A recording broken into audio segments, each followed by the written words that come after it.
राजन साळवींवर विनायक राऊत यांनी टीका केली आहे। गद्दारी करून दुसऱ्या पक्षात जाताना कुठल्या ना कुठल्या व्यक्तीवर खापर फोडला जातं असा टोला विनायक राऊत यांनी लगावलाय। राजन साळवी यांच्या विरोधात लढले त्याच सामंतांच्या हाताखाली काम करण्याची नामुष्की त्यांच्यावर आली आहे। सामंत यांचं राजकीय वजन रोखण्यासाठी एकनाथ शिंदे यांची ही खेळी आहे असं विनायक राऊत यांनी म्हटलंय। तर बिकाऊ नेते पक्ष सोडून निघून गेले असले तरी आम्ही उभारी घेऊ अशी टीका विनायक राऊत यांनी केली आहे। दुसऱ्या पक्षामध्ये जाऊन गद्दारी करून दुसऱ्या पक्षामध्ये जात असताना कोणाच्या तरी डोक्यावर खापर फोडायची सवय ही प्रत्येक पक्ष बदलूची असते, तशी ती त्यांनी केलेली आहे।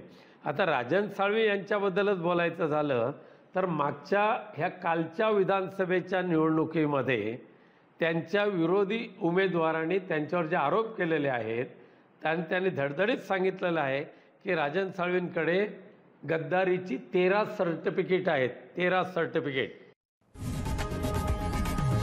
लोकशाही मराठी ऐका, पहा, जागरूक रहा।